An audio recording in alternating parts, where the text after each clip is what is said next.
work at 7 o'clock tomorrow morning. What are you Like, doing? I'm a finance major for a charter school, Oh, so. But they have a committee, they're revamping, they're At least we moving figured that out. to a different Yeah, okay. website server. oh. So they want feedback. Good, we just had to switch the camera angle, so. Our company was gonna switch And software. the streaming on us. is okay Yeah, today? Yep. like we were going through It's training, we going kept now, asking so questions, we and the are- questions we ask apparently. Get to call school. Okay, It was a no-go, yeah. alright, I think everything is set, so let's call everything into order. Roll call and verification of quorum, please. Ash Shink. Here. Sarah Cornelly. Here. Chelsea Campbell. Here. Brian O'Connor. Here. Lisa Cunningham. Here. Bob Broadus is absent. Adam Haid. Here. Candace Whitehead. Here. Ben Hemphill. Here. We have a quorum. Alright, Chair. then does anyone have any issues with the agenda as written? No. Okay, so agenda is approved as written. Any public comment for today? I don't think we got any emails or from the forum. No, we haven't received anything. I have a comment, if Yes. this is an appropriate time to do it. We've been doing this now for roughly a month. And I think it's really clear and obvious that we're all very, very passionate about writing a really solid charter and wanting to do what is the best interest for the town. I am concerned that we are getting a little too far into the weeds with some of these topics, and I feel like we're burning up a lot of precious time. And I just want to remind us that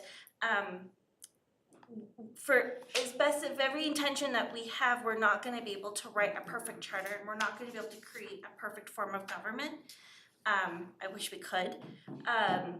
But I just want to, I want to caution us to not spend so much time getting down into the weeds that we end up burning up precious time and end up maybe having to rush through other things later down the road. And I don't want us to get so stuck so far down into the weeds that it kind of defeats the broader purpose of our goal. So that's all. I second that.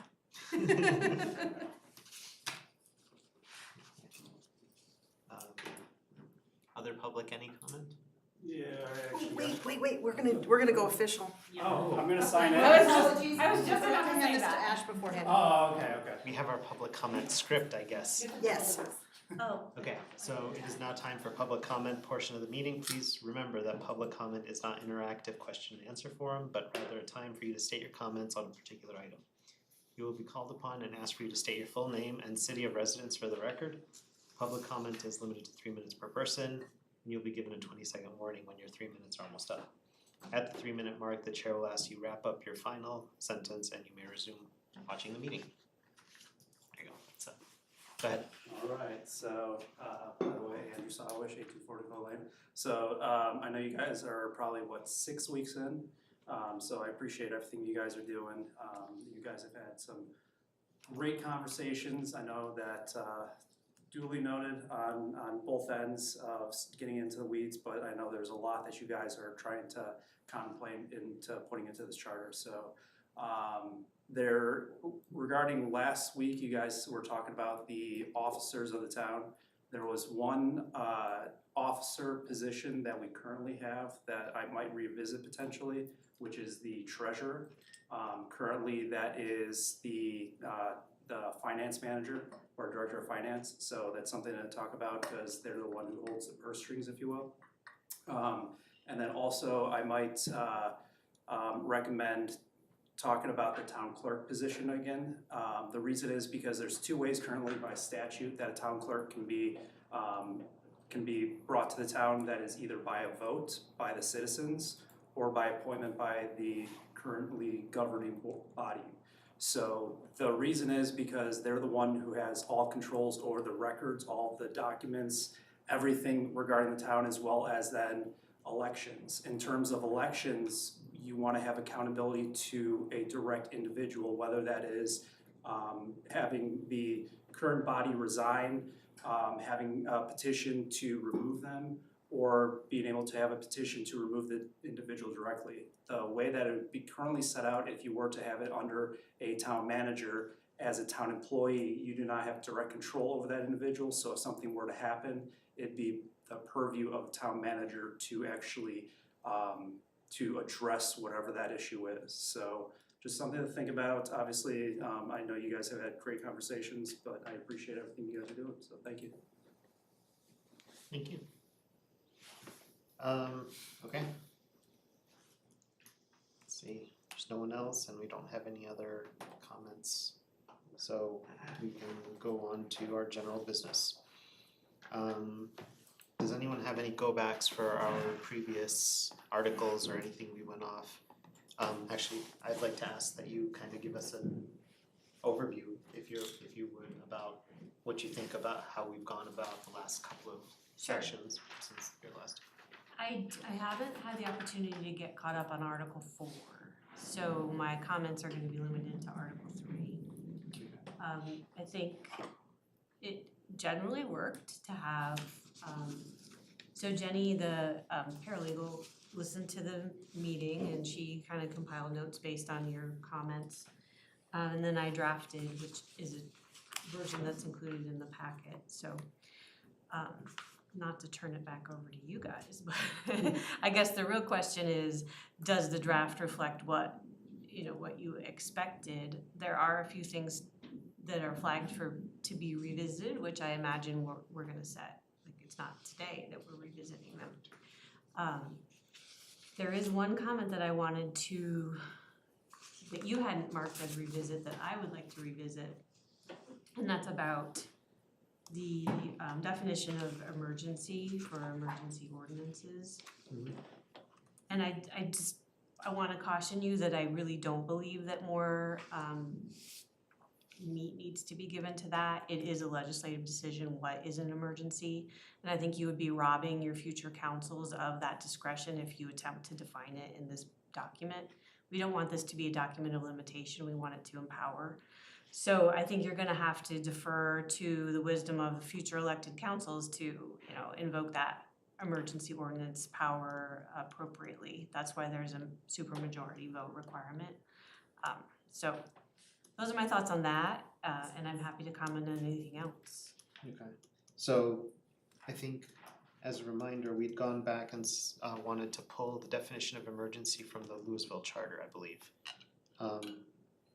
Which was a matter which could not have been reasonably anticipated or foreseen, and which immediate action is genuinely and urgently necessary for the preservation of the public health, safety, or welfare. So you think that would be too restrictive for the purposes of an emergency ordinance? Not necessarily, but I think there's conceivably an emergency ordinance situation that might not neatly fit within that, and it's just, that's exactly what that power needs to be reserved for. So the fact that we can't anticipate and define it is why it exists as a faster process. I think, 5 years ago, we would have all said, there's not gonna be there's not gonna be a pandemic. These are the kinds of things that you just don't anticipate. Okay. Can you make a note on there to revisit the clerk? Like we just heard in public comment, that's an interesting point. Yeah. I think we should probably discuss it a little bit further. Right. I think that had been the point I made as well, when we were talking about it, just since they are an individual with a lot of power. So what did you want to revisit about it, whether we want to make it an appointed position? Yeah, whether what we- should it be? We just need to revisit the topic. Should it be something that's hired by the TA, or should it be something that's, a position that's voted on by the people? That's how it is on the county side of things, so I'm not saying that we should change it necessarily, just that we should discuss it. Okay. Anything else on any of the go-backs? I think one of the questions we'd had, I don't know if I had read it out at the end of the last time, is reasonably a legally recognized term? In what context? Reasonable effort, or I can't remember what we were talking about last week about when that question came up. Oh, whether it's worthwhile to include something being reasonable Yeah, or not like reasonable. if we include a term reasonably or reasonable, Like time frame or something. yeah, timeframes, I think it was might have time been, frame. yeah. It was a reasonable time frame. Yeah, I think it helps in interpretation. I mean, the reasonable person standard as, you know, in any situation as interpreted by a court is gonna be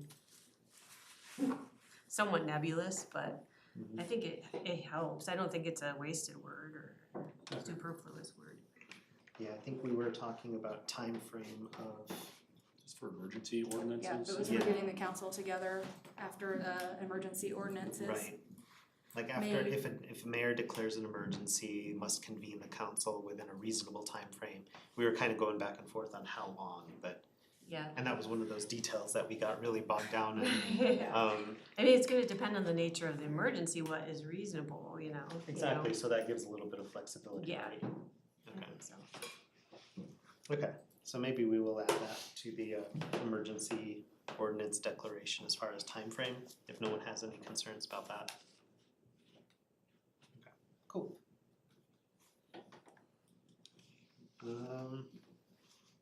Alright, I don't think we had anything else for previous discussions, so we can go ahead and get started on Articles 5 and 6. Well, what about vacancies? That was the thing that I sent out to everybody. Ah, that's right, okay. Did everyone get that email from Adam? Okay, And I think Brian had some amendments or suggestions to that. Just expanded upon it, Okay. just based on what I've observed in the past. I don't know if I should just send this out, my thoughts were on this, or go through and read it, or email it to you guys. we can, if you email it out to all of us, we can have a discussion on it next week, I believe, when we're doing our open comment session anyways. Yeah, that way we don't get bogged. Okay. It's just basically things I've observed and felt that if we're gonna go down the path of trying to make it a transparent and open process, that it kind of addresses some of those things that I've seen or actually been involved with back Okay. about 10 And- years ago. Are those notes based off of what he? Yeah, I started off with what Okay. he did, and then it definitely needs work. Okay, Yeah. Yeah, That it was I think just send thoughts that out so we have a chance to review it and then we can chat about it Okay. next week if that works for everybody. And I don't have that, I don't believe, No, you said you didn't send it out yet to anyone. but no. No, I sent it to us and I thought you. Amy, but I didn't include you. I'm sorry. No, I can get it from Amy. I can send it to you right now. Do you want me to send it to you, Amy? You should include me and Hillary and Malcolm as well, yeah. Okay. You can send it to everybody as long as you don't all reply all. Does that home rule email go to everybody? Yeah, it goes to the Home Rule Commission, it goes to you, the 9 of you, Just, okay, just the 9 of you. okay. So you have to add staff and Hillary. Mine was intentionally very brief, just to kind of write out what we had discussed so that it would start more of a discussion. I also wrote out a few examples because I was in my head trying to lay out what would happen in certain situations and to make sure that the language we were putting in would work, and so that's where I got to. Just briefly on that, instead of doing like 180 days, I figured just give them a date of like May 1st.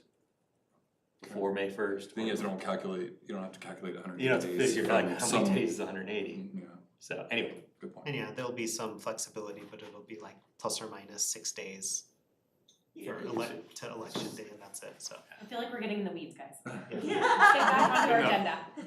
No, I agree with all of that, so, okay, we can, once we review what Brian has,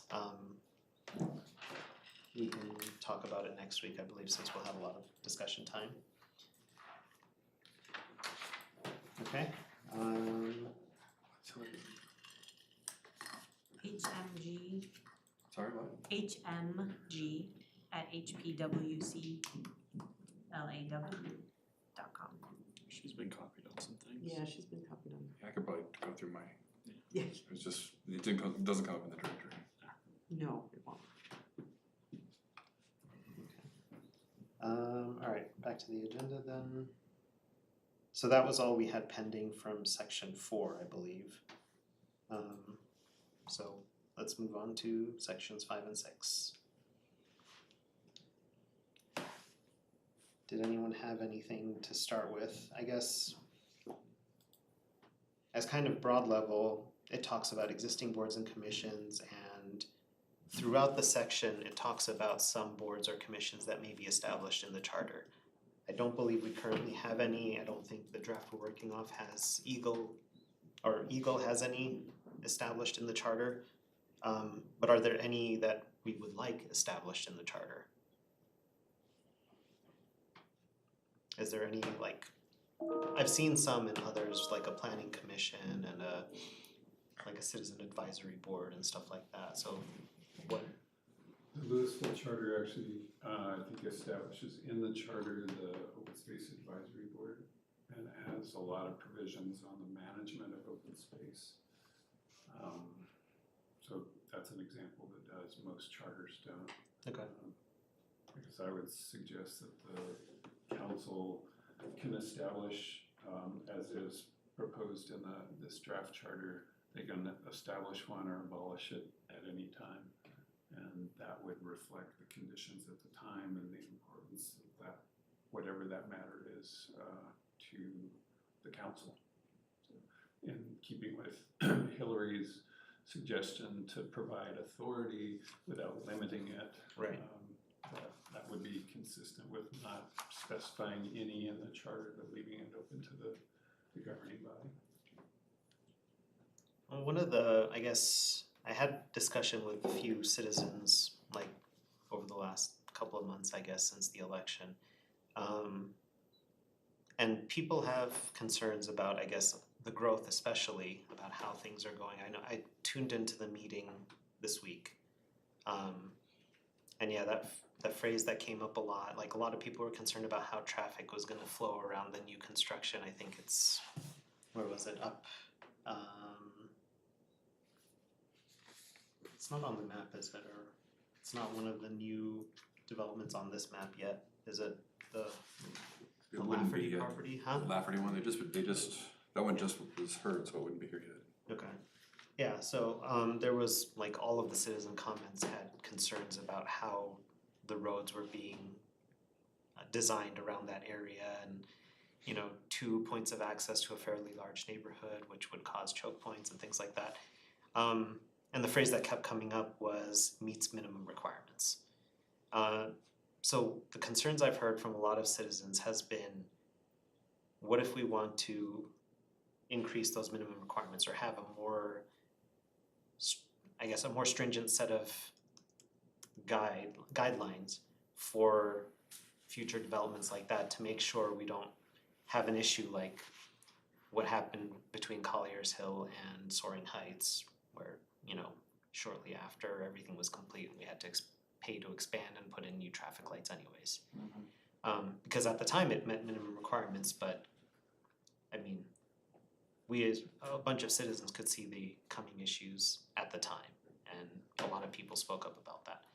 So one of the concerns I had, and I thought this might be a good time to bring it up, was if we wanted to create some sort of citizen panel that would help drive like the value, I guess the value level of new developments from a citizen standpoint rather than just from a meets minimum requirements or an engineering standpoint, like road engineering, just say, by default, it seems the road engineering guideline is increased throughput, right? Whether it makes sense for the location it's in or not.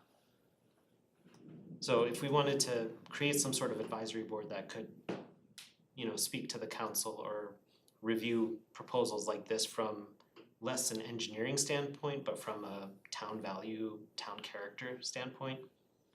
I'd say that's what your planning I was commission gonna and say, your isn't town that the council planning does. Yeah, That's and they're what the going, planning commission should be doing. and they're working on the comprehensive plan now. I don't know, it seems that, Right. So I guess then the question is, how do we give that more teeth to be able to enforce things more than just meets minimum requirements and then, But it's about establishing minimum requirements that are actually consistent with the town residents' needs and desires. So I think that's a direct elected official duty. If they're not being responsive to their constituents, then that they face the consequences of that. Okay. I don't Yeah. think that's anything the charter can. Well, and I know they're working on a new comprehensive plan, but how old is the last one? 2018? Well, that was a run. Oh, or was it it's 05? way, It's much older than, and there was a revision in 2016, I think, that was fairly minor, but it was written last in 2005. So with things like this where new. But the comprehensive plan is different than the UDC. The UDC does get updated a little bit more frequently, but that's where those building code requirements are. Although it could probably use a refresh also. I really don't think it's the purview of the charter to be dictating any of that, or even advisory boards for that stuff. Like, we should set the rules that allow the council to make those boards. Yeah. And remove as necessary, because things will change. Right, but I mean, if things change, the members of the board would change or the advisory board would change and would have new, guidance on how we want the town to grow, that sort of thing. Well, conceivably in, I don't know how many years, Erie will be built out. And then you could have a charter that had a sort of an obsolete growth commission or citizen committee on. But I think really it isn't, I would advise that is not a charter topic. That is something more appropriate for ordinance. But that's just my 2 cents. I know you guys missed my 2 cents. Is there any way for us to include some type of subjective criteria for the council when they're doing the final approvals of development projects? Don't they already? Not really. I mean, The code will have language about, character of the neighborhood, or, you hear comprehensive plans talk about maintaining a small town atmosphere. I don't have access to your actual documents, but I feel like most planning documents do include those subjective criteria. well, I just feel that there were times when we were hamstrung a bit on the board of trustees to approve a development plan because it met all of the UDC criteria, and the planning commission had approved it. And there were no more conditions that the trustees could point to Right, and to turn something down. that's probably okay though, because remember, in that situation, you're dealing with private property owners who have a right to develop their property, In line with the guidance of the documents that the town has published. Right, so if the council or the board is inclined to deny, it has to be based on a very defensible, easy to articulate reason about a shortcoming or failure to do something. It can't just be this subjective, we don't like it. So Yeah, I think in my experience, the instances we've seen were not so much that the council couldn't deny it, but denying it without providing some rationale. There needed to be at least a minimal explanation of it wasn't consistent with neighborhood character, and that didn't happen in some instances. Yeah, And so we felt we needed to elaborate on that. Mm-hmm. I remember That's what I wonder too, cause like I did read the comprehensive plan, and like our developers didn't seem to stick with that at all, so it's just more like a guiding light and less of a, this is absolutely what we want, and the people we bring in, is there a way to put that, the board of trustees needs to hold developers to the comprehensive plan? I mean, Well, That's another thing about the comprehensive plan, it's actually a guiding document, it's Right. not the legal, it needs to be Right. translated into the code. And it's the provisions in the code that really provide the legal teeth to say whether it's consistent with that guidance that comes from the comprehensive plan. yeah, But like for something like this, the new Lafferty property, right?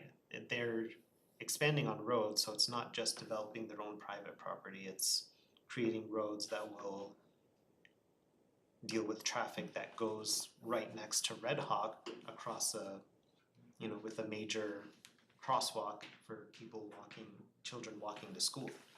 So remember that any enactment by ordinance, the voters already have the right to referendum.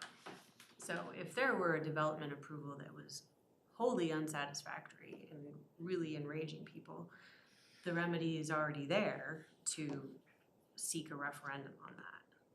I don't think the charter needs to provide another remedy.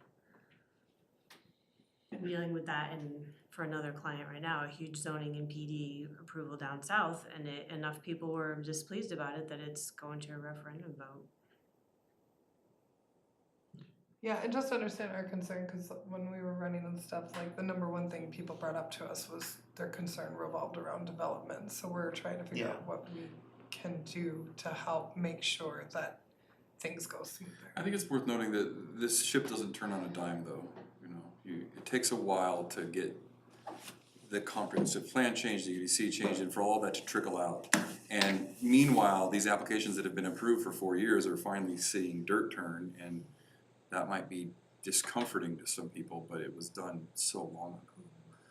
I do know that there were times that the desire on the board was to not allow something to go through, but the burden of proof to defensively deny it was on the trustees, the ones that wanted to vote against it, and so they needed to step up or reply to emails in order to bring that proof.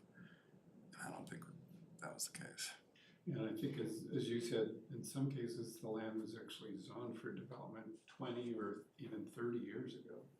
And so it takes going back on those decisions and rezoning the land, that's a really huge. difficult thing to do. Yeah. And there's always mixed in there land that has entitlements from 6 or 8 years ago. So going from an anti-growth or pro-growth perspective, it's, I think a healthy community always has both. And those tensions are always there. But I mean, as it stands now, there's a very big sentiment that we're growing too fast because we don't have even our schools, they can't handle the amount of people living here already. And we've already got 4 or 5 more large neighborhoods in development. And so I know that you can't stop all of that because a lot of it has been done before, but like something that was zoned for development 30 years ago, are there any remedies to like adjust the zoning if it hasn't started development yet? Or is that? It's gonna depend on the property and what kind of documents are in place. So does the town have to keep track of like every single zoning, like history of zoning for each type of zoning going back for every plot of land? I mean, anything that's been recorded is a history title, yeah. And that map over there, the zoning map reflects all of the different zoning categories. And then in terms of schools, that's also not directly in control of the town, so we coordinate closely with the school district and are identifying properties for to place schools.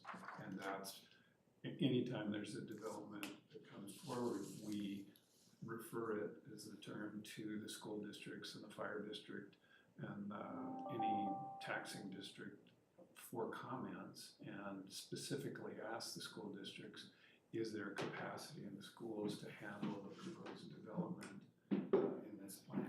And they respond to that, and that information is presented to the Board of Trustees, and they make a decision reflecting those kind of referral comments from all the different agencies. And those new developments are also paying impact fees to the schools directly to help finance construction of new schools, so in theory, it is baked in that they should be able to expand.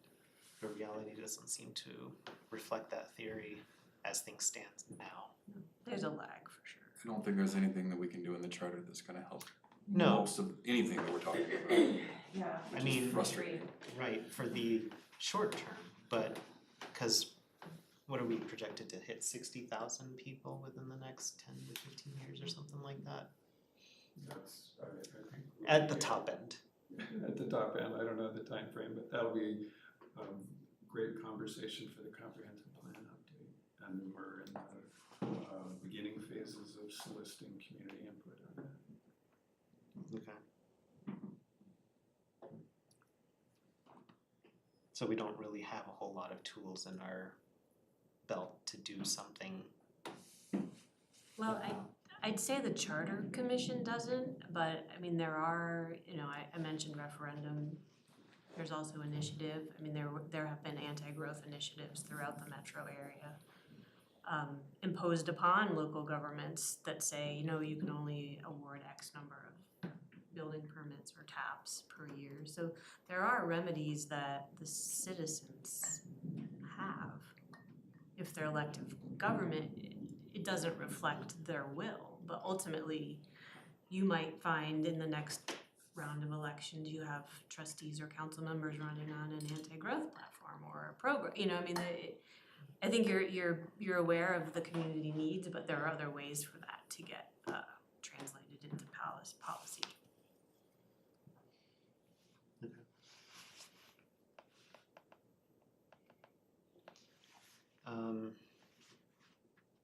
All right, we can go back to the articles then.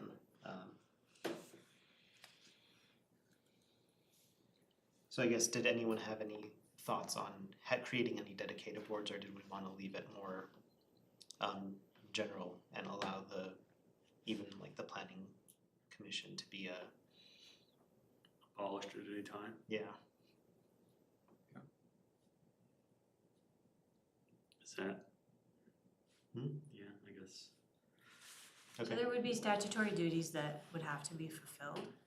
And those would- Regardless. Yeah, those. Okay, so yeah, using the board is just a way for the trustee or the council to offload some of that workload to dedicated personnel. But Well, no, I regardless- mean, there would be a statutory requirement to have a planning commission. Oh, okay. And that's, the state demands that from every municipality, is that? Correct. Okay. So they can't disband the planning commission, but they could disband all the others.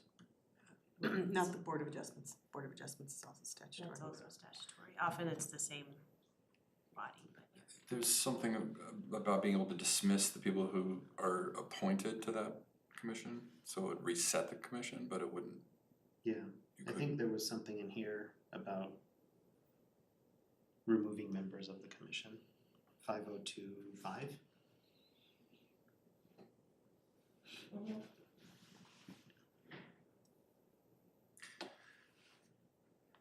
So appointment requires a majority vote and removal requires 2/3 affirmative vote, is what Yeah. I see. So it can't just be, malicious or whatever. Following notice and an opportunity to be heard. I think it would be helpful to have, maybe 6 is grounds for removal. 6? We add 6 in there, and it would be grounds for removal. Because it's in different areas and currently within various ordinances, when you start looking through the boards and commissions. So keeping them all the same, non-attendance or number of missed meetings, yeah, things like that. Cause Are you saying the ordinances for each individual board that we currently have, advisory board we currently have? I didn't read through them all. But that's how ours, I those are in the believe it. code, and those are, I believe that's the advisory board can Yes. remove their own members, whereas. Well, I don't think. we have to, I've had to do this. So it has to be, I'm sorry, yeah, it's been a long time since I've read the codes too. So you're saying that 6 of you have to refer it up to the board to ask. I think the Board of Trustees currently can remove any member from an advisory committee at any point. It was a few years since I had to request the Board of Trustees remove a member from our board, but it didn't require a vote because they missed, Oh, I see they what you're missed saying. over 3 meetings Specific. and So they wouldn't resign. Can we just give can we give the committees and the boards the rights to make their own attendance rules? I think just make it Or do uniform, we just just- pull one of them that's good and And put it in say here this is enacted for everybody? across the board, So because it's needed and 5022 says that the council can set guiding principles for all boards and commissions. So would that be something that you'd want something stronger than that? it's for consistency's sake, Yeah. because it's in various places, if you look up different boards. Yeah, I don't disagree. Maybe So it can just- roll into the vacancy section then, just like when we talk about what designates a vacancy, we can refer to. I'd keep that one in here because Separate. it's separate from council. Okay. Because we have to refer to council for removal of a member. Okay. And So- it doesn't have to be, we can pull any of them from, you know, one of the board, But existing whatever it is, boards. it should be the same across the board. Same across the board. What if it's misconduct or something that's not, you're not able to anticipate? I mean, it sounds like you're talking about really objective criteria, like non-attendance. Exactly. What if it's, you know, we don't like his attitude, he's not a team player? Or subjective things. Well, this 5025 still allows for that, right? Yeah, You can that's- still- I was gonna say But that. 5025 raises the bar to remove somebody. Right. Which, it's a lower bar to appoint somebody, and I think Hillary called that out here, Yeah. saying that it supersedes a Colorado statute by imposing a supermajority vote. Why would we need a supermajority for removal? To change the structure of a board when we have a majority to set the structure of the board? Because removal is usually seen as punitive. And the idea is you may want to limit the sort of the political ability to get rid of people who aren't following the will of the council. But I mean, you kind of want them to be able to, right? Because they're delegating their own power, right, to the board. Not power, but advice. Yes. Okay, advice. I would leave the supermajority for removal. For Just- removal. Just, you know, to protect people that, you know, I council guess might I'm- remove out of spite. Being dense. If we're saying that you have to go to the council and say, council, I am the chair of this committee, we have this committee member who is doing A, B, C, D, and we are asking you to consider to vote to remove this person. So kind of going back to the burden of proof, why do we need to have it spelled out in the charter? If you're going to the council and you're saying the council, you're essentially pleading your case, look, this person has done this, this, and this, and then it's up to the council to decide. Yes, we The charter's agree. just saying that you would have to have a supermajority. Right, but if from we're the saying, but if I'm council. following what Brian's saying, he's suggesting having a whole nother, No, like, no, no. subsection that says, That's specific to all boards and commissions, so if it's like, if you continually miss your meetings. Yeah, I don't think that's a charter topic. I think Yeah, that's an ordinance topic. yeah, I I don't, like it as is, that gives the power to the council to set that by ordinance instead of, So right now, if the board of trustees, so not home rule, but the board of trustees, the powers that they have today, they could adopt an ordinance that wipes out every board and commission's adopted rules and regulations and imposes on them a standard set. That includes a standard attendance policy, a standard, you know. So that is something that can be legislatively done. It doesn't require charter empowerment. I'd like to jump in because the reason we have kind of different rules for different boards, advisory boards currently is because they've come in at different times. And so the ordinance has been written differently. Right now, we're going through and gonna clean up one item because the start time for the boards and commissions was actually in the ordinance. So we had some boards that started at 5:45 and some that started at 6 and some that started at 6:30. So as staff, we asked that they all start at 6:30 to be consistent with all of our other meetings. And Hillary's firm, through one of their other attorneys, is drafting an ordinance that we're going to take because Kendra, our primary legal counsel, said that should not be in the ordinance, the start time, that should just not be there. So we're slowly working to, but they are all different, to your point. They all are a But the little charter bit doesn't weird. have to fix that. Right. Does it matter that they're different across the boards? No. To you?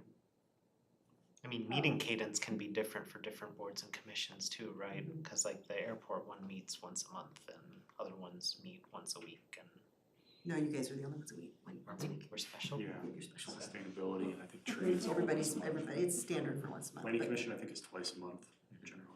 That's the Yeah, only so one. I mean, so that's true, so like if somebody missed 3 absences from these meetings, they're so frequent that that's not crazy. Whereas, you know, if somebody's meeting once a month and they've missed 3 meetings, that's quarter. a huge, chunk of the year, so I get why we would leave it up to the individual boards. Fair enough. And it is spelled out in the charter now, not the charter, the code now, grounds for removal.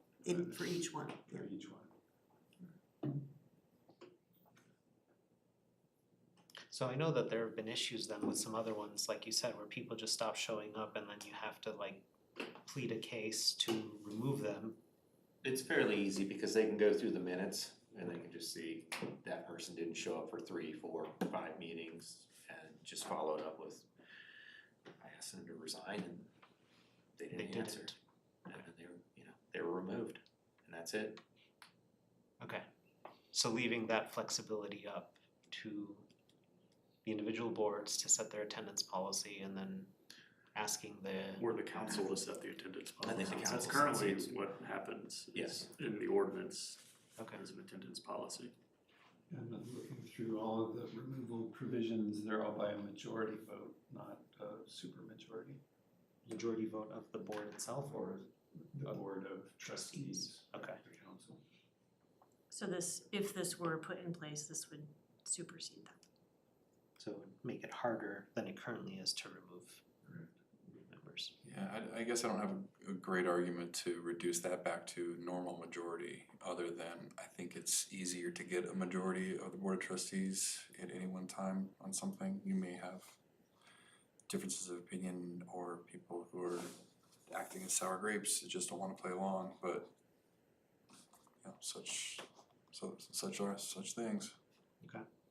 So I guess, yeah, we can jump ahead to that one, but does anyone feel strongly one way or the other, either increasing the threshold for removal or leaving it as it currently is to a majority of the council? You know, my opinion is I'd rather see it just a majority, but I don't see that carrying the whole room, so I'm not offended. You serve on boards and I would like to see it remain a 2/3, just because, they're not removed out of spite or anything like. Yeah. Or help reduce that chance. Okay. Because if, something like attendance I've is been on the board long enough to have that sort of turnover. Okay. Anyone else I agree, leaving it at the higher threshold? I do, yeah. Okay. I agree with Hillary's comment that removals can sometimes be punitive and should require a greater majority. Alright, so then, 5025 we can leave. What does that last sentence mean? Fewer than 5 affirmative votes for removal, no case. So that means if you only have 6 people present, Yeah, that's you can't 2/3 remove of the someone. whole council, 2/3 of 7. Right. Right, so if you're operating on a quorum of fewer than 7, Then you'd have you- to have more than 2/3 of those present voting. Okay. To remove. Okay, yeah, Just That means makes- majority of the council has to vote to remove, right, but no matter. no matter attendance for that particular meeting. Okay, anyone have any issues with any of that, or that's good? Leave it, it's good. Okay, cool, we'll leave that there. Okay, going back to the beginning then. Anything in 501, it's just continuing existing boards and commissions. So we don't have to start from a clean slate. Ben? I was thinking that's kind of a transitional thing, but it can live here instead of gumming up the transition article that's going to be written. On the other hand, if it's in the transition article, then we can just kind of ignore that once transition is done. Okay, we can go back to that because that's not a big deal. Once we have the whole document and we want to look how to organize it, we can move stuff around. 5021. Anything? It's fine as written. I think it's fun as it's written. Okay. 5022.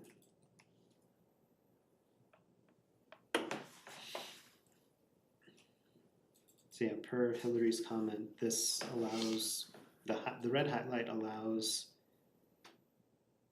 The council Yeah. standardized, which was kind of what we were talking about. Yeah. It just sounds like. if they need to. Yeah, so I think it's fine as it is. Okay. My board has a secretary. Is that something we'd wanna force them to do?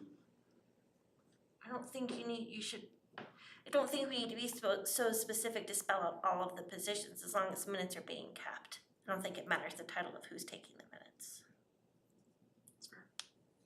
And yeah, the purpose of chair and vice chair is to make sure you have a backup in case the chair's not there. So. Yeah, less interference, I guess, with the internal workings, the better. Copies of all records shall be kept and placed in the office. So currently, are those like physical paper copies? Or No, it's all electronic. Okay, so that allows, I know there was some wording, I don't know if it was in this section, but like notice periods had to be posted in newspapers and such, and Yeah, we don't, So no, we, at the beginning of every year, there's an ordinance that's passed that our official posting location is the town website. We used to have to post it at post office and here at town hall, in paper. so the copies of all records and minutes shall be kept and placed in the office of the town clerk for public inspection. Does that mean that they're kept digitally on the website for people to? They are, we do have them on the website, but not necessarily, it's through our records retention program, which is This latest. speaks to the town's records, not public access to the town's records. Okay. So it's saying the clerk remains the keeper of all these records, even though they're generated by boards and commissions. Okay, I guess the phrase that public inspection was throwing me off. Yeah, which means they can be requested by the public, but.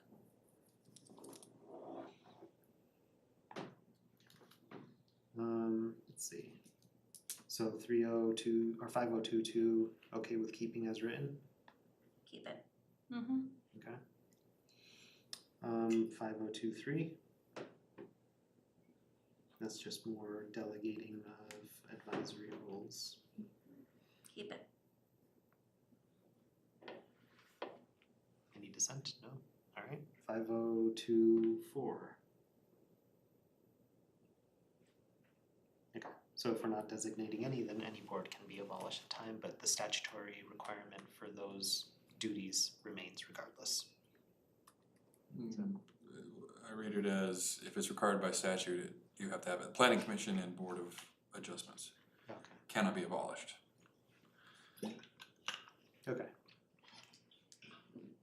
That makes sense. We already talked 5025. And everyone was good as written? Okay, anything for Article 5 then? No? Okay, 6, ordinances. Action by ordinance required. I guess, hold on, you had a comment on this, Hillary, sorry. So the larger comment at the bottom of that page has to do with establishing number of votes required to pass an ordinance. So, Yeah, so I don't necessarily advocate for having an overly specific number, but I wanted to point out that in statute, depending on the circumstances, sometimes it's majority of the governing body, sometimes it's a majority of those present. So just be aware that those distinctions exist, and if it's something you're interested in perpetuating, you could include that in the charter. It could be similar to the roll call versus voice vote, where it's the type of ordinance where you feel like it's really important to say it's a majority of the governing body as a whole, not just the people who showed up that night. So up to you, but I wanted to flag the issue.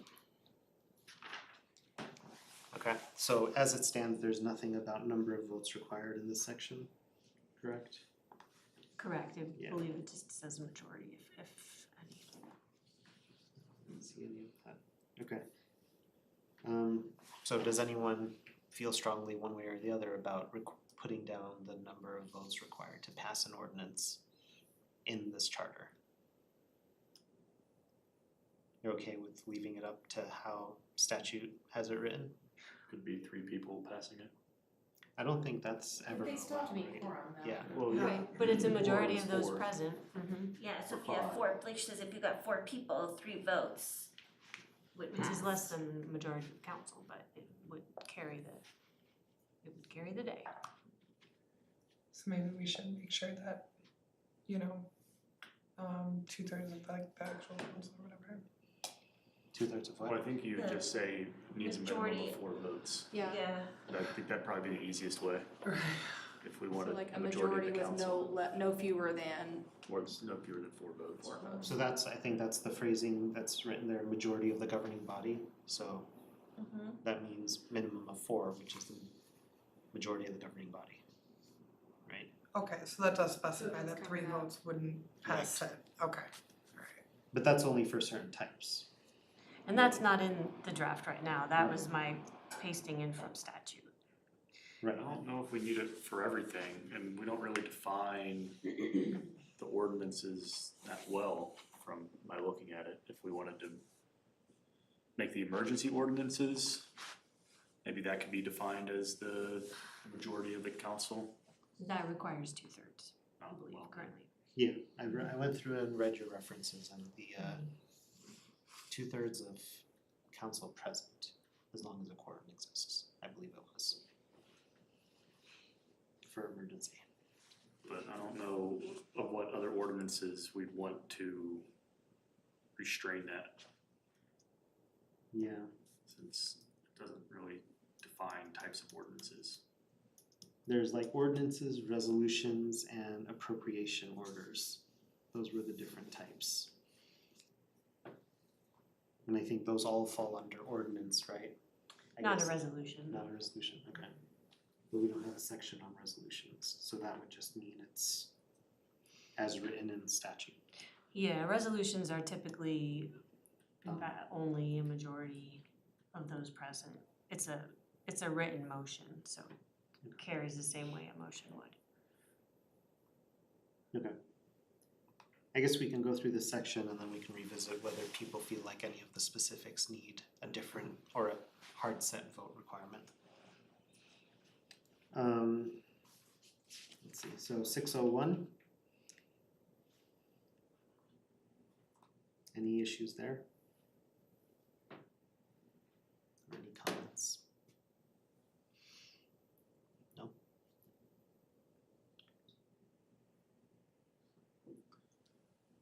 Okay. What is 805? I can't remember. That allows the Resolution. town to adopt the budget by resolution Okay. instead of ordinance. Okay, so that would just basically change the kind of the notice requirements or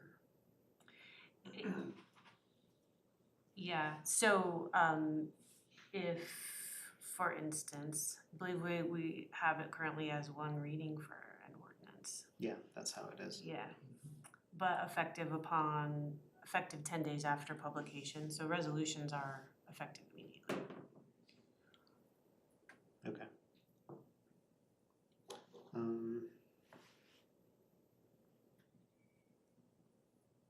It says written or printed for the form of the ordinance. 602. We don't Well, we want- we do actually, I mean, every ordinance there is a document that is signed by the mayor once it's passed, and everybody gets a copy, can find a copy of that in the, It's about the introduction of it though. It Yeah, means you this can't is- show up and say, I propose an ordinance that's not written. Okay, So no there's digital. the lawyer, the attorneys give us the form of ordinances. We have specific templates. Okay, this one says it requires written or printed, so it requires a physical presentation of an ordinance Right. on first reading, or on introduction, I guess. That's okay, or that's standard, I think that's preferred, yeah. okay. I don't think you want verbal ordinance proposals at the meeting. I was thinking would- more it like would- digital. Not Yeah. only would it run afoul of open meetings law. I think it's considered written if it's digital. Even if it's digital, Even yeah, if it's it just has to digital. be on, written somewhere, Okay. computer, paper, Okay. whatever. I wasn't just- saying spoken. Okay. I wasn't, yeah. Okay, Can I ask you had, this is in caps, the form of ordinance, now therefore it shall, does that mean, is that indicating in this section that then it would be in caps when we, because we don't do that, we, Right. and staff prefers it not be all in caps, but. Yeah, we can change that to just mixed case. Yeah. It's just specifying the words, I don't. Okay, it does, not specifying the case, that's what I wanna. That's good. It's actually a excuse me, visual accessibility issue. All caps is harder to read and it makes it look like you're shouting at everything. Walking through the town, ringing your bell. Yeah, town crier Do all ordinances in Colorado use this very legal wording? Yes. It just reads terrible. it's not even legal, it's just overly stuffy. It's it's quaint. You were about to say antiquated. I wasn't, I just decided on a nicer word. We can make it better, right? Yeah. Can we change the, to current, It's probably not worth it, it's fine. current slang? Bro.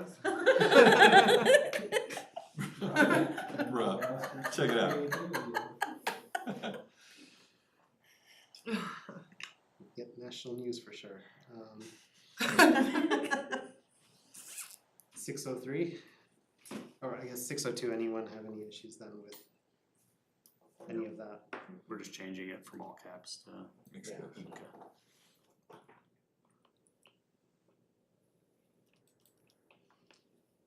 Okay, 603.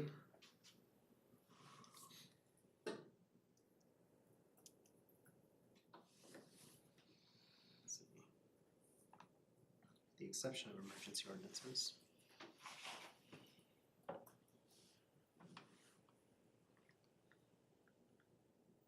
So if required by law, I guess 603(2), if required by law, there shall be a public hearing. It's not routinely required use, from the comment by Hillary. A public hearing would be needed when a statute ordinance contains a public hearing requirement. Yeah, what's the reason for public hearing? You say your examples are land use approvals, licensing hearings. If it's quasi judicial action, typically then it would require a public hearing. But as I said in the note, some places just require a public hearing on every ordinance as a way of kind of checking in with the people.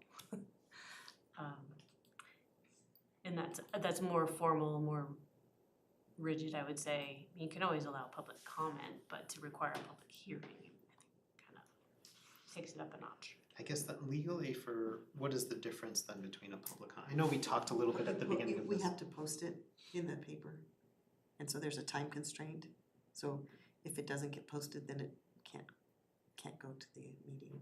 But emergency ordinances already have an exception for that, right? This is accepting emergency ordinance. This whole 603 says accepts Yeah. emergency. But I'm like. So the 2 is just acknowledging that some ordinances will require a public hearing by ordinance or statute. But the charter itself is not requiring Okay, public hearings on all ordinances. then it's good, in my opinion. You made a face when she said all ordinances require. It's a It would lot, slow everything down. it'll slow everything down. That's Yeah. a lot, So yeah, I yes. don't know that it's necessary. Okay.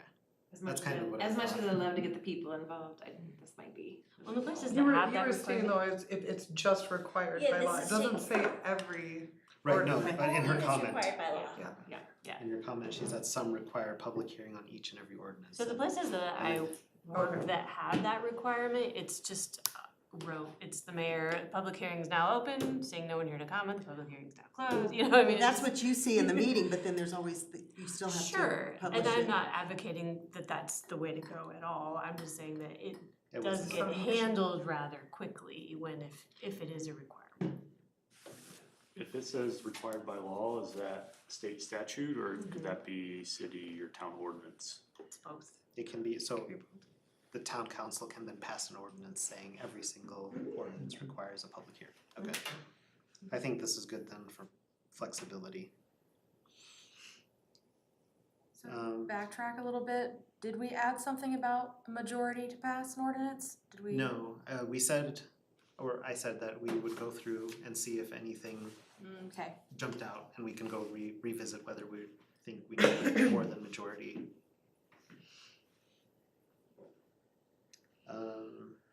Let's see, okay, so number 4, it says, if it's adopted, either as presented or amended, it shall be published.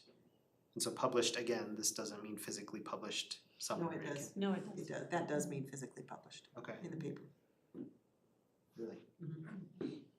What paper? I was like, excuse We me. use the Hometown Weekly, Yep. So like posting that on the town website doesn't count as publishing? It has, Not in this case. okay. This is another one of those antiquated things, is it? Yeah, I mean, that is potentially something you could change if you wanted to require only web posting. I think the newspaper posting is still seen as sort of a stopgap measure where you're ensuring that people who might not have web access still have opportunity to read it. Okay. Could you post it in town hall or at the post office and call that good enough? Not at the post office, they won't let us anymore. But we could here in town hall. I mean, cause this could be one of the things that there is a physical copy held at reception. So if someone wants to come and read it, but then, How do they know about it? yeah, exactly, that's what I was gonna say. They would have to know to come look. I'm almost leaning towards allowing it to be published online. I feel like that does have more access than like in a newspaper. Well, it doesn't prohibit it, it's just also requiring it to be in a paper. Right. Okay. But How much they of only it- have to do one, or they only have to do the paper. They No, don't. yes, but the agenda packets and minutes are, and the results and the meetings are always available on the website. But not as required, is that required by law? That's the town's choice. So we could put that requirement in the charter if we wanted to. Yeah, that's kind of what I, like, What if there's a massive Wi-Fi or massive internet outage and the town What if the can't publish? Hometown Weekly goes out of business? Then we go, well, then we pick another one. Yeah. actually, like when we've had to publish a public meeting, a public hearing and we're like, oh, we missed the Friday deadline for next Wednesday's paper, we go to Longmont Times Call, and they will There's a whole publish for us. statutory scheme about what amounts, what can be considered a newspaper of general circulation that can fulfill publishing requirements. So if that one goes out of business, be another one. Ultimately, you could do the Denver Post for $1 How million. How much overhead does this add to town staff? Yeah, It's part of the clerk and her staff's job after every meeting, so that's, the meetings are on Tuesday, so that's what they spend Wednesday doing, is making sure all the paperwork is in order, all the signatures are in place. Anything that has to go to the papers is taken care of, all the resolutions are scanned and sent to the proper places and put in our file, so it's a fair amount, it depends on the, on the Well, agenda. Yeah, if he's not here to. Simplify it to not have that publishing requirement. I would still want a publishing requirement, cause that's for transparency's sake, but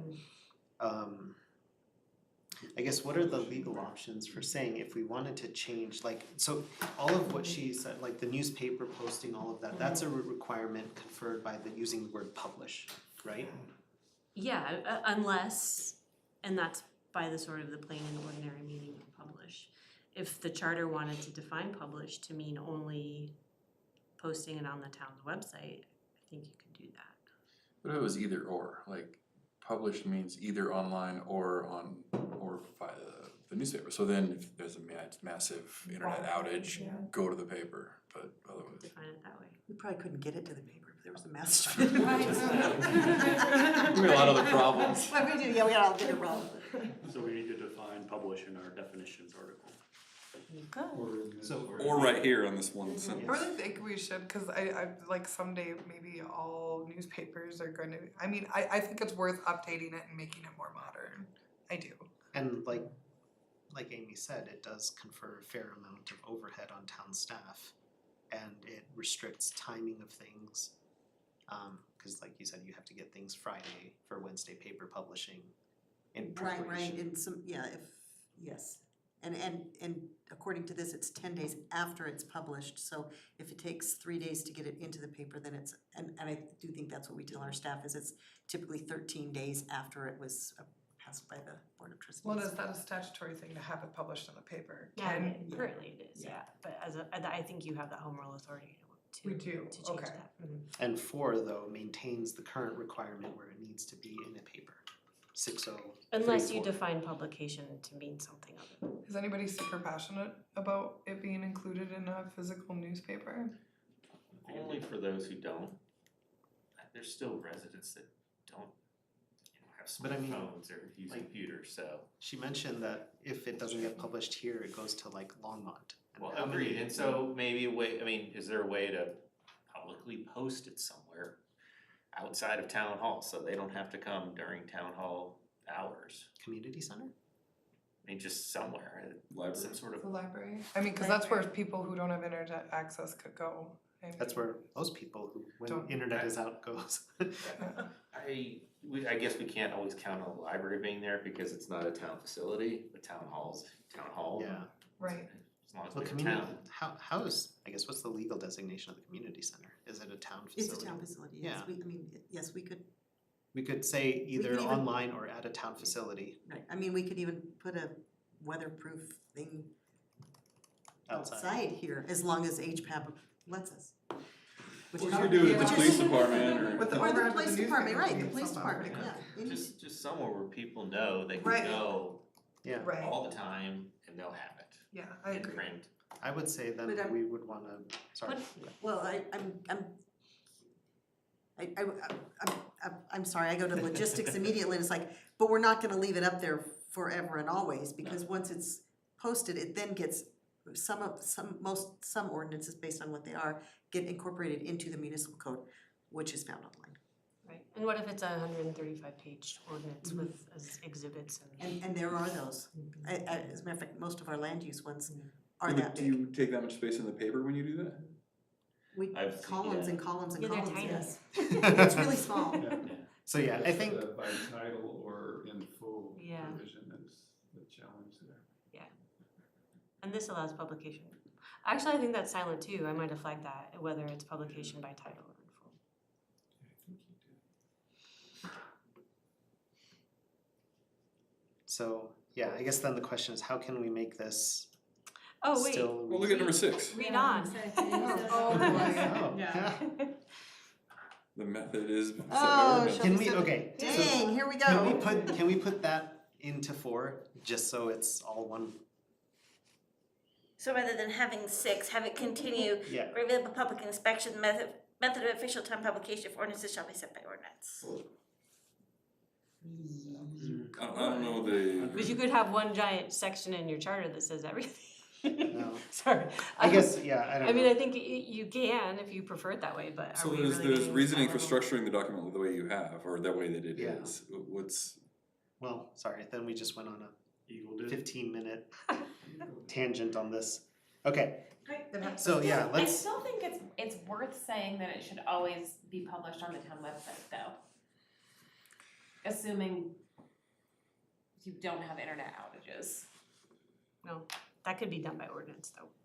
can it be, right, but I think We're Candace trying to said- make sure it's in the Yeah. charter that it's, I think Candace's point is that we wanna at least force the town to be able to like self-host every ordinance. Sure. Um, But is a website gonna become a fax machine in 50 years? That's what I was trying to think of wording that you could say, like, I think hosted by the town in an easily accessible fashion, cause then it could be Leave it. website, it'll be, I guess, Maybe, Do we have I think we're getting, this is weeds, weeds. okay? Yep, This is I weeds. agree. I think we leave it kind of ambiguous, right? I think that's the right word, right? You know, we kind of leave it open for, Cause you know. I was on her page, cause at this point, do you wanna leave it up to the town to like do something like, we will post all ordinances, you know? Can I say that have it being set by ordinance, which I don't know if state statute, for some reason, when I started here, we had to post at the post office and here, in paper, all of our agendas, everything. And by ordinance, we changed that, and by resolution, we didn't change it by ordinance, by resolution, we adopt it every year. So staff, if you trust your staff, if the board trusts the staff, they will keep it updated if you keep the wording such that the ordinances shall be set by, how you publish them would be set by ordinance. Your staff is gonna probably know what is 50 years from now. I'm hoping the clerk's office will know what is the most up-to-date way to do things. And just Right. saying now it should be on the town, who knows, maybe we won't have town websites. Right, that's why I don't wanna say town It'll be website, but downloaded like directly to hosted our by the brains. town and any, cause like set by ordinance, the council can then designate all ordinances will be presented by being buried 8 feet down in the backyard or something, And then they'd be recalled. Yeah, those are our elected officials, right? So if we elect them to make decisions like that, I would feel like they could probably be capable of making a decent decision about something like this, right? Okay. Yeah, I can be convinced either way. Candace, what do you think? Can we just put something that it's required to be published? And then the method could be Right, that's That's four. what Like what it That's is what right it now, says. that's what Yeah. the four says. So And four- I mean, I think that But 4 is demanding that it's in the No, news. it's not. No, No. Six says you Oh, can change Six it. says you can change it. Okay. yeah. I like it exactly how it is. I do too. Let's leave it. So this gives us maximum flexibility, Hillary, right? I'm reading But that. it still requires publishing of some Yes. sort. Yes. I think six Alright. should be 5. Change the order. Well, we might not have missed it if it was right next to I it. know, Right. or inside it, yeah. And I did not have time to read this before this meeting, so. We can go back to that once we go back to the reordering of everything, All the things. yeah. Okay. So 6:05, 10 days after publication, or at such later date as specified in the ordinance. So that means that it has to be at minimum 10 days, but it can be later if desired, but it cannot be earlier than 10 days. Correct. Okay, anyone have any issues with that? It's standard. Okay. 6, we wish it was more prominent and bolded. Although it's highlighted in pink, so. Did what you could. That would be Put in all caps, yeah, that's right. Yell it at us. Each ordinance shall be signed by the mayor and attested to by the town clerk. What does attested to mean? It's like a notary. And that's a legal definition? Yeah. Okay. Affidavits of publication shall be retained with the ordinance in the town records. So that means however each ordinance is published will be historically maintained. There will be a record of publication, however it's defined, having occurred. Alright, I don't think we made any changes then to 603 despite our sidebar. Or I guess the one comment on 4 was no second reading required. Everyone okay with that? I don't know what. I'm okay with no second. So that just means like if you present it and you make changes to it, you don't have to come back, you can No. pass it. You don't change it. There used to be 2 readings, even if it didn't change. Okay. And so then you are at the mercy of the schedule of the trustees, their agenda, to do it twice. And then there's at least 10 days, and it turned out to be usually 30 before the ordinance was effective. I mean, a second reading would definitely give people more input if it was required, but it's, But then we also have there's a reason that they stopped doing it, so. Yeah, and then if it's required by law or a decision is made, it can become a public hearing, which then slows it down a little bit and has more public input. Okay. Because when you notice a public hearing, it says what, that goes out and it's what it's going to be and gives everybody, what is it, 15 days, I think, on most of it? Depends on what it is, but in that paper, anybody who's reading the paper or sees it online has 15 days to go, oh, wait a second, I got time to get there. Or email your comment or call in. where they see a sign on a piece of land. For land use, yeah. Okay. So I don't think we made any changes then to 603. Anyone okay with that? Only moving. We will flag that as one thing to reorganize if we want to, when we get to it. Okay, so 604, the emergency ordinances.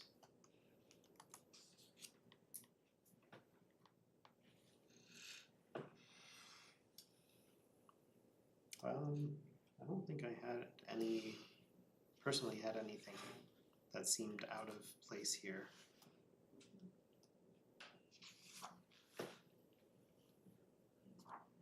Anyone else? I mean, 6041,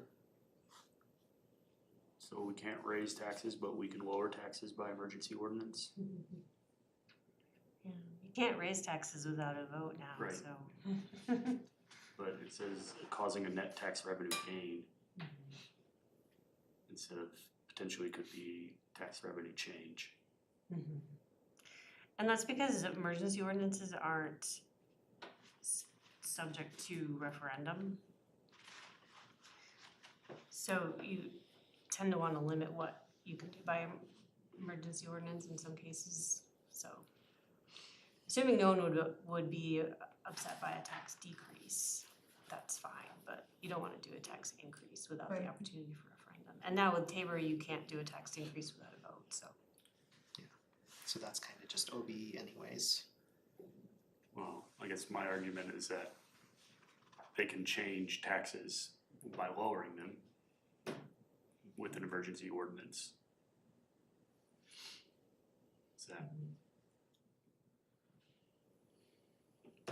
Is that allowed? Yeah, and I guess Tabor doesn't require a general vote for reduction of taxes, right? I don't think tax changes should happen By emergency? by emergency ordinance. Yeah, So take out the word increase and just change it to change, no tax rate change or changes. Causing a net tax revenue gain and changing gain to change. Okay. Would be, and that tax revenue change to the town. You just take out To references to prove that it's tax. an emergency to lower taxes, though, I don't think that would ever qualify. Can you think of any instances where it has? Think of an instance, in the budget, I guess we do the budget by resolution, but then we adopt the tax levies by ordinance. The way the assessments have been going up, we've actually reduced the tax mill levy rate to generate only enough revenue to cover the bonded indebtedness. So that's an instance where there's a tax rate change, a decrease. but that's not an It emergency. wasn't an emergency. It's not an emergency, right? I think it's possible, I mean, if, for instance, county assessor, estimates changed. So there's a really tight time frame in December. So let's say the assessor comes out with its best guess of assessments on December 15th. The town by resolution adopts the budget based on that and sets the mill levy based on that. And then there's a change by the assessor that would result in the first adoption generating too much revenue in violation of Tabor. So the town needs to reduce the mill levy in order to collect only the right amount of dollars. So it's possible, not likely, but I don't know if we need to. We could potentially change 2B to just remove references to taxes. And then it could still be done by emergency ordinance if needed. I personally think it's fine as it is. I would leave it too. I agree. Cause yeah, this then at least maintains that restriction should Tabor ever change. Yeah, if Tabor ever changes, we still maintain that here. Yeah.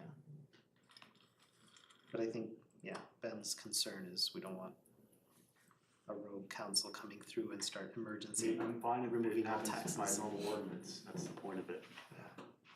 It's the emergency that It's the emergency aspect. Well, what's gonna happen, I mean, so the reality of that is you gain 10 days here, maybe 30.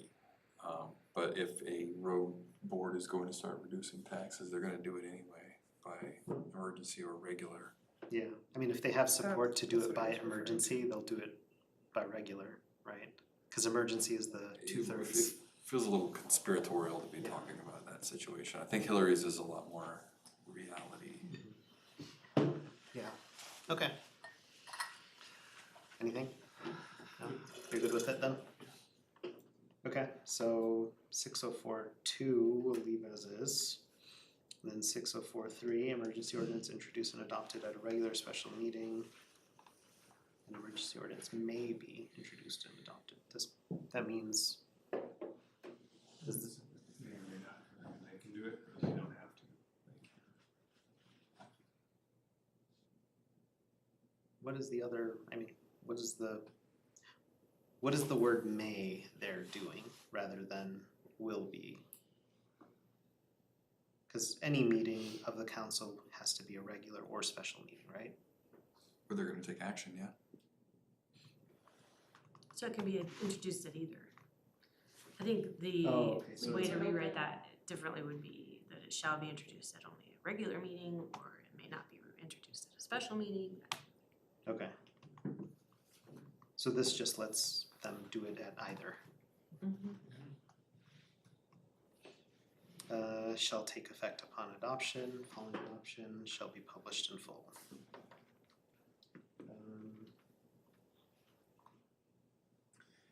So nowhere else did we specify the full or title only publishing requirement. And I think that whatever we do should be applied to both. Or does an emergency ordinance I think, get treated differently because there's, Cause you don't have time to get it published in full. well, I think since it's an emergency, you wanna make sure it's published in full and not just by title. Right. agree. Yeah, cause you want the requirements to be higher for emergency. And then she's got a note about simple majority to pass. right. So this doesn't currently require a supermajority. Oh, I think it should, it should. It should, the two I thought we thirds. discussed before when we were talking about emergency ordinances only just needing a majority rather than a supermajority because of the nature of it being an emergency. Well, that was in regards to the mayor assuming emergency powers. Yeah, that wasn't adopting an ordinance. Yeah. Okay. Yeah, that's right. So if we wanted to put a 2/3 majority requirement, would that be in this section here, 6043? I think so. First here, oh wait, That's currently how we do it. That's statutory law, right? 3/4. statutory is 3/4, yeah. So we could use the 2/3 language from removal of board or commission members that specifies affirmative vote. Of at least 5. So 2/3, but at least 5. Are we good with that? Okay.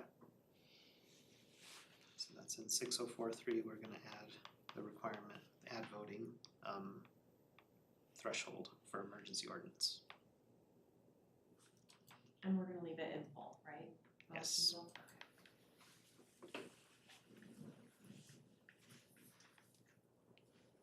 Okay.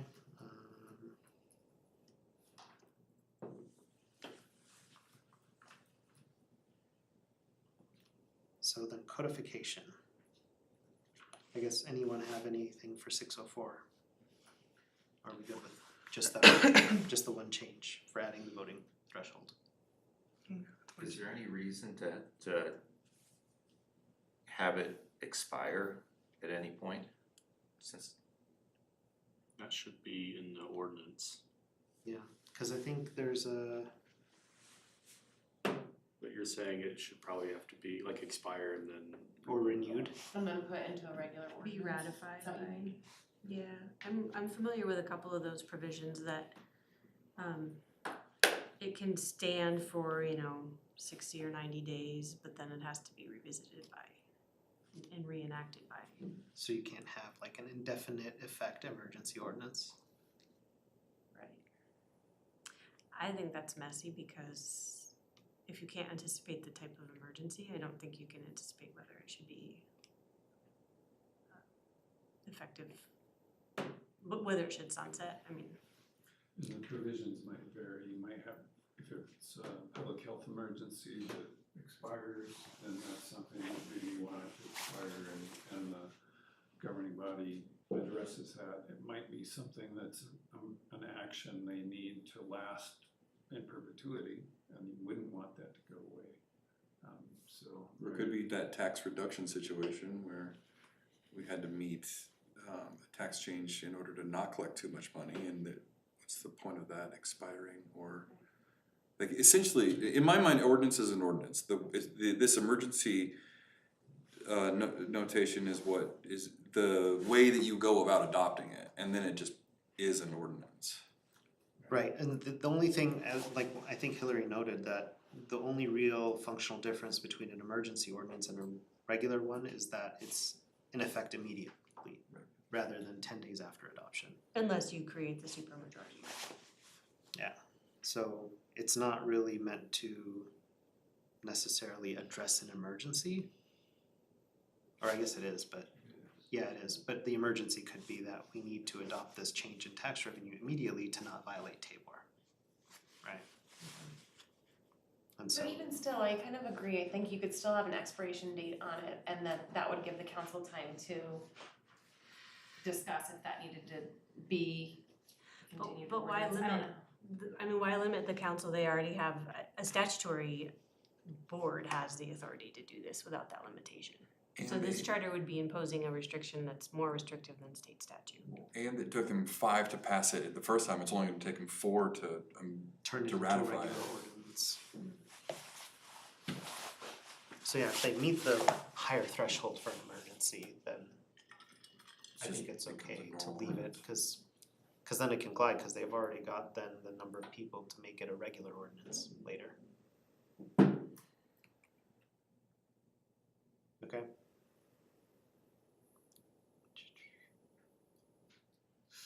So everyone good now with 604? I'm not quite there yet.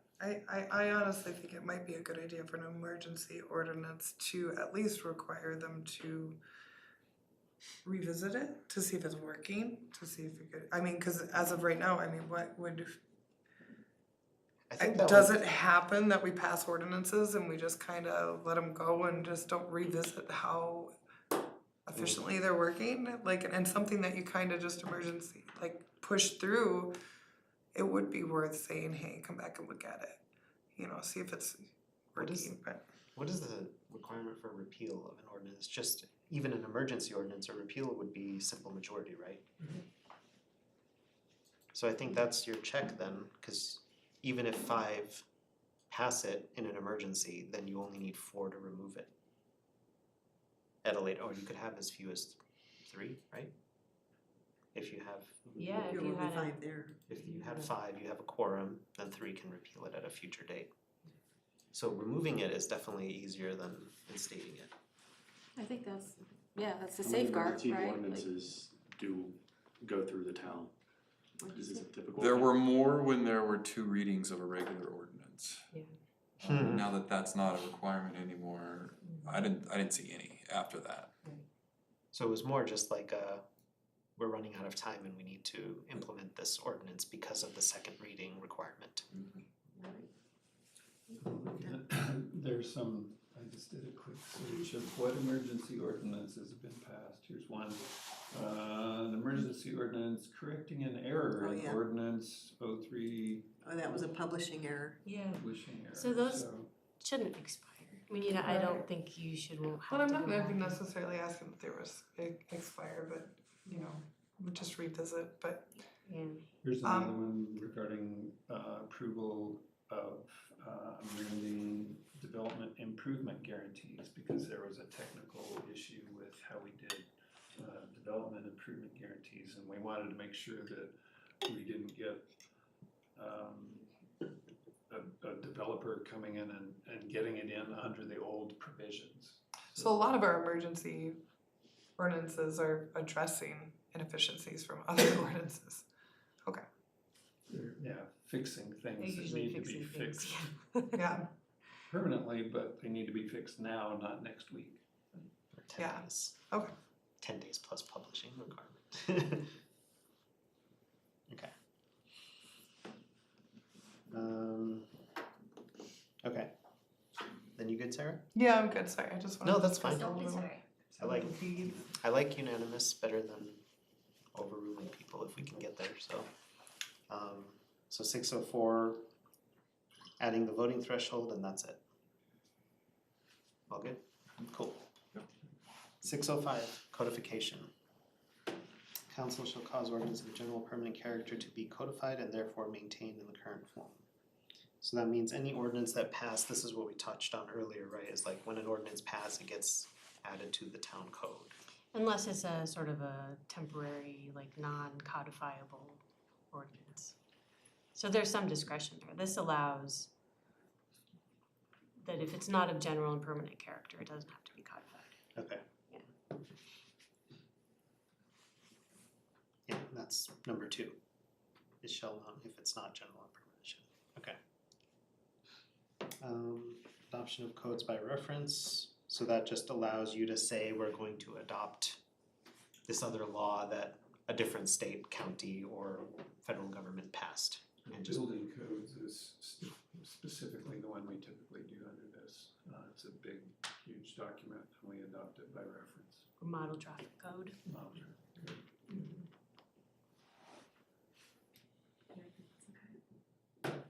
okay. Yeah, with the changes that Hillary added, the mass may be amended from time to time. So that just means that Colorado revised statutes will designate the manner and the procedure by adoption by code, and we will follow that even if it changes in the future. Yeah, and I would argue that even absent 606 entirely, the town would have this authority. This is just kind of a preference to put it in the charter. Okay. Public records. All public records of the town shall be open for inspection by any person at any reasonable times in accordance with applicable law. So this is, No different than Cora. but it's There's no more separate. burdensome than Cora. It's Yeah, no- so if yeah. Cora were to go away, then there would be no applicable law. But that, I think that's okay, because Cora is not gonna go away, but. What is the current matter of public records accessibility? Oh, boy. So, Cause I mean, this is reasonable time, hey, reasonable, there it is. yeah. But in accordance with So applicable law. Cora requires most Cora requests have to be responded to within 72 hours unless the town is saying it needs more time. A bad charter provision would be to shorten that time frame or make the duty to supply records be more burdensome than Cora because it's already quite onerous. I mean.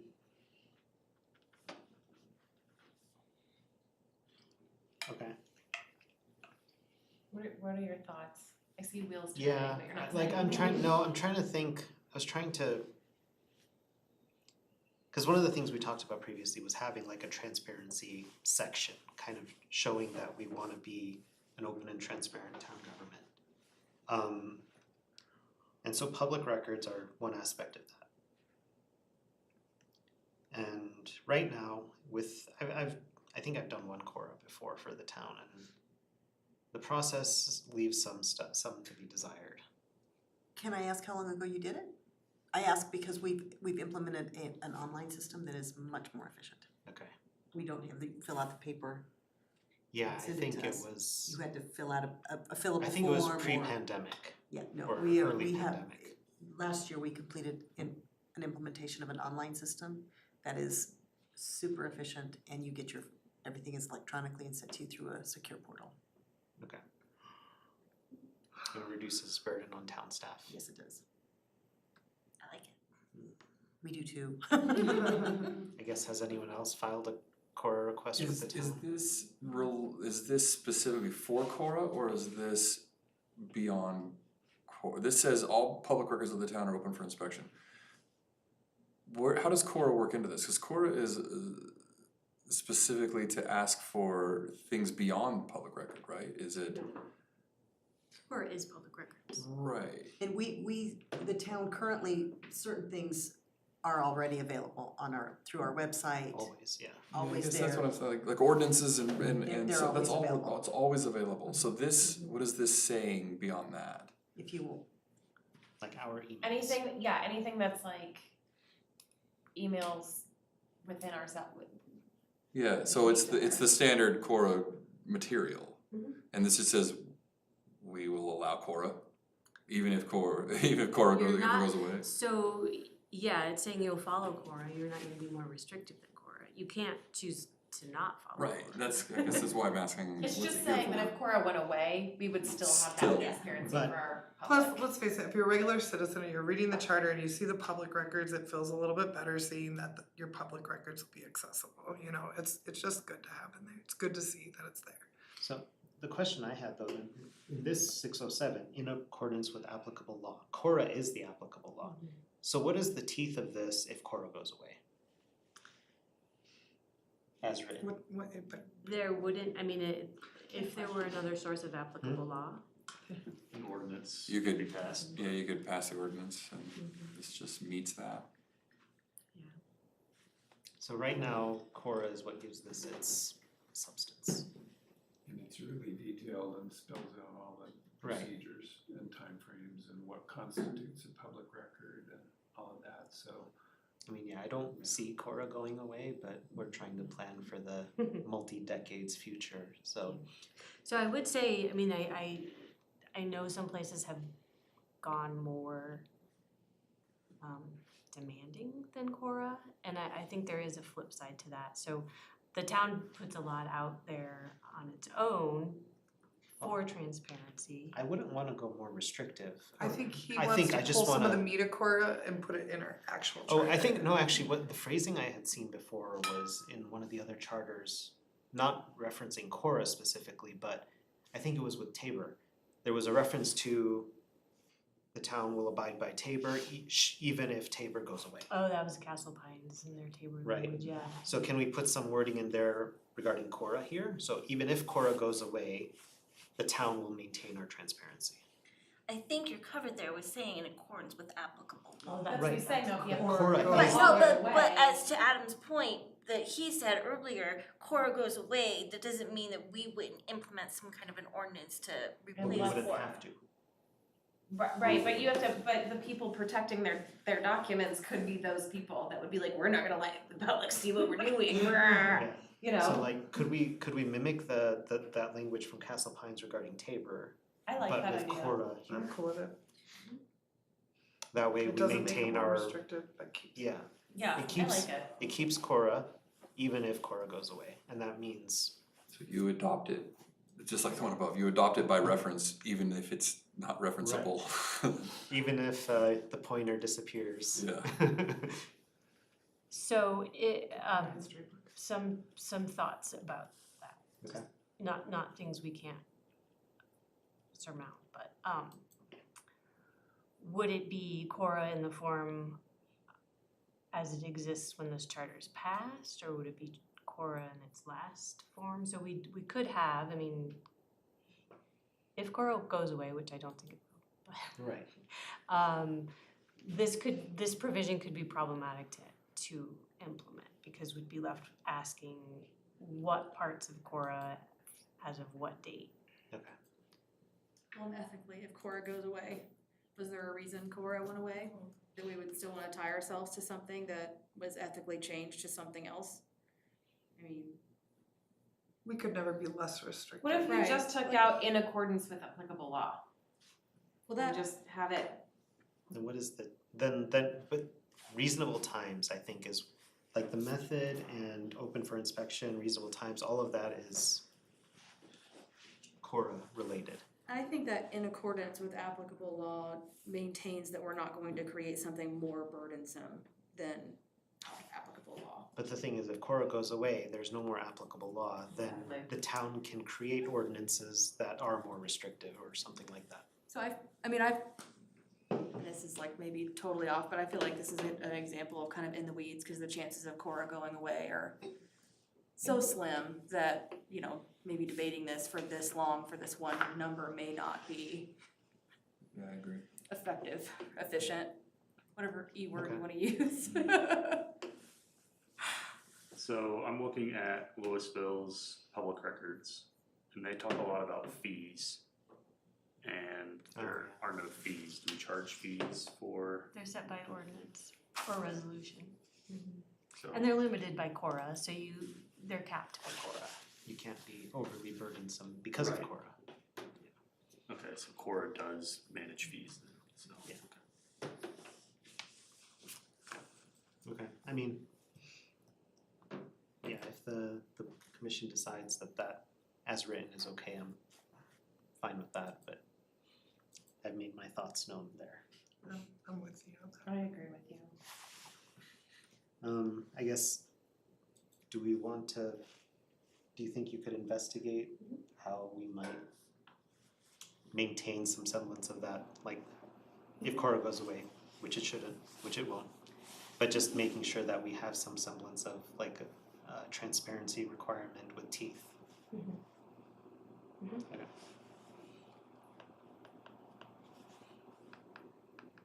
So Hillary will look into that for us. Fines and penalties for ordinance violations.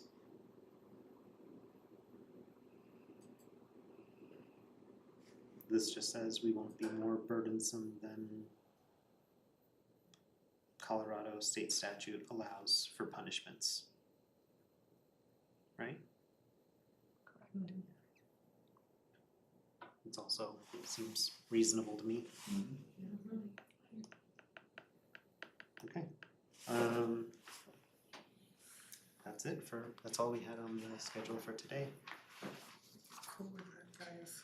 Good job, team. Well, okay, I know Sarah had homework for us. I did have so homework. I wanted, Yeah. did you wanna go ahead and talk your? Well, I just, so I was like digging through data and stuff myself and found out like next door is not very reliable. So, thankfully the GIS department provided me with this and, you know, I'm not here to draw hard from lines, none of us are, whatever, but I think the question was we were tossing back and forth whether we do 3 districts or 4, correct? And I don't know if 4 means more board of trustees, but if we're gonna go to No. town of, no. The thing was, if we were How 3, it would be 2 trustees per, if it was 4, it would be 1 trustee per and 2 at large. And 2 at large, okay. Counselors. What? Counselors. Yeah. Sorry.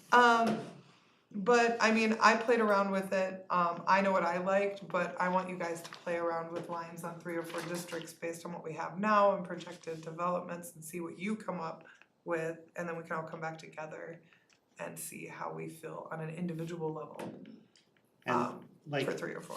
Sarah and I met and talked about this a little bit, but the intent is not to come up with the districts, but No. as I was going through and doing this trial for this homework and trying to draw the districts, I came across a conclusion that said, oh, this way seems obviously better, and I'm not gonna say what I thought because I Right. don't wanna color your perception. There is. But like, there's like, as I was going through, I said, you know, this way seems a lot better for just future.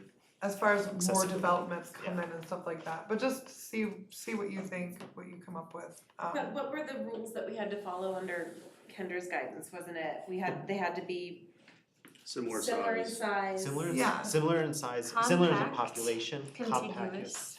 Contiguous, yeah, so I mean, do that, based on what we have. Well, I'm just trying to review what that is so that I know what my homework is. Yeah. To you. So you wanna do population, similar in population size, not, The running Square draft footage. has the requirements inserted. which section for is that?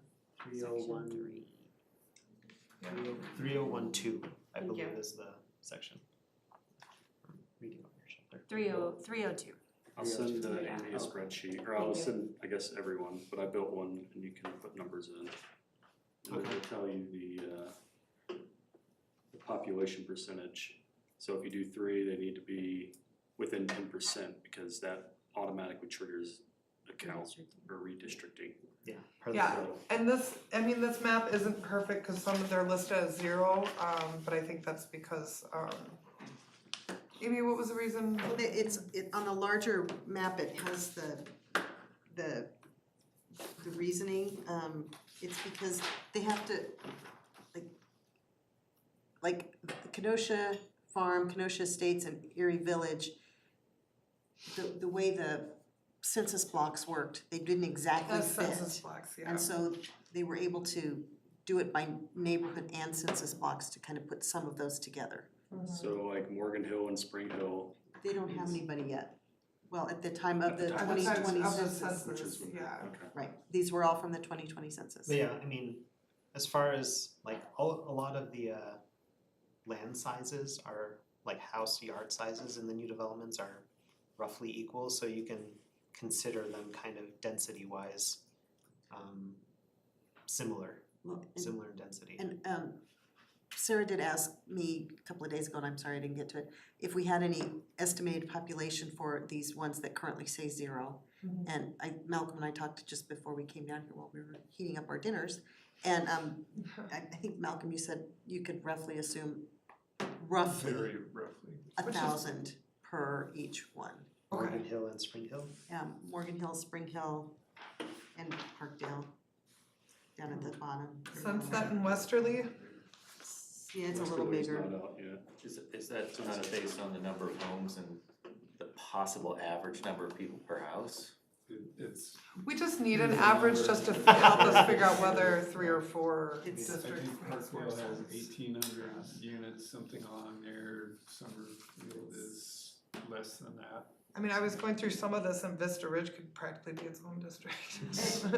And it's, Yeah, there's, and unfortunately, we don't know when they're going to be built out, as Malcolm told me earlier, it's economic drivers, lots of other things, so. Right, And So- people, how fast they can sell their homes. with their insight in mind, have fun.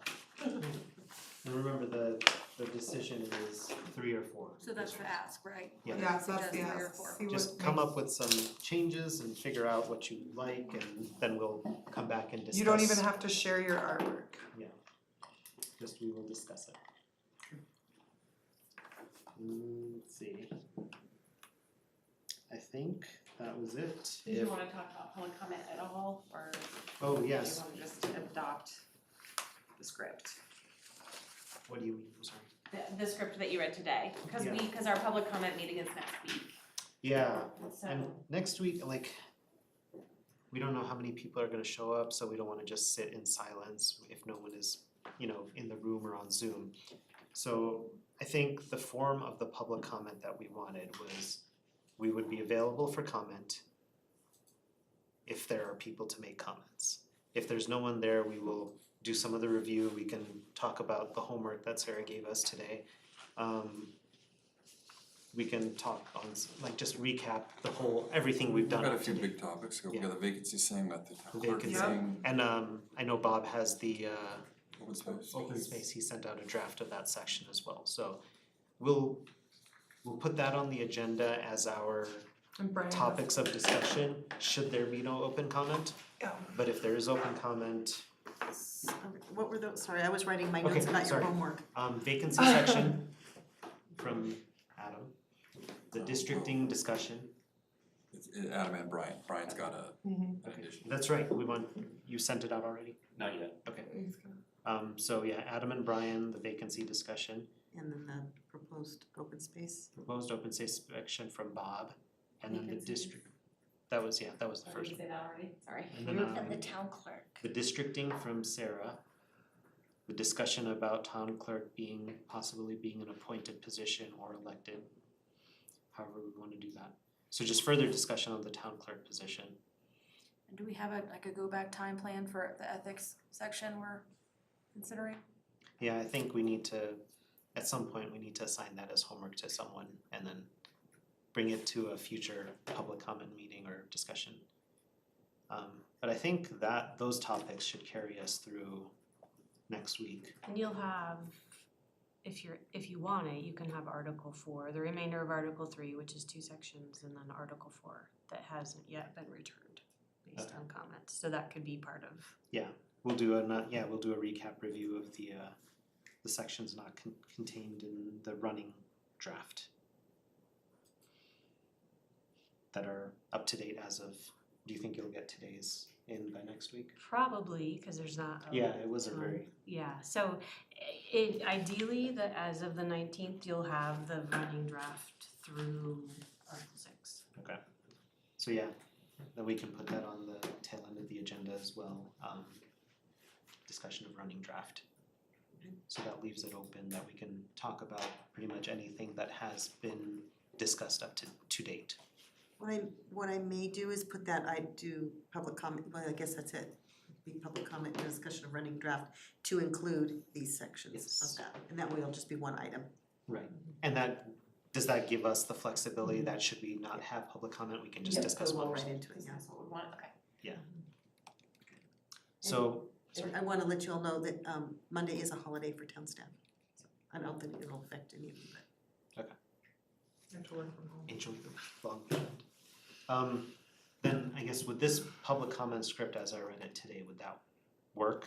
Would I That's- have to just read it once at the yeah, beginning? you just read it once, just like Okay. you would here. Who's gonna time them? Yeah, I Are we gonna do public comment at the Thanks. beginning and the end, in case people can't show up at the beginning? I think I we're would just think gonna that would be open for public comment at the beginning, and then if no one's there, we'll discuss. And if And then- people pop on Zoom or walk into the room at whatever time they can, I like that.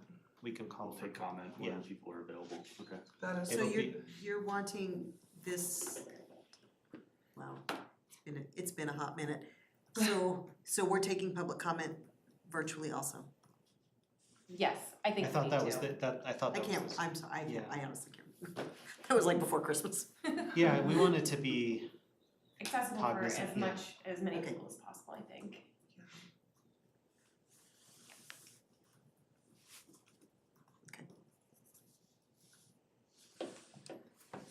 okay, let's see, recap then, shouldn't be too long, but the recap of our drafting decisions were, 501, we had that section on the existing boards and commissions, we may reassess the placement once we look at our transition section.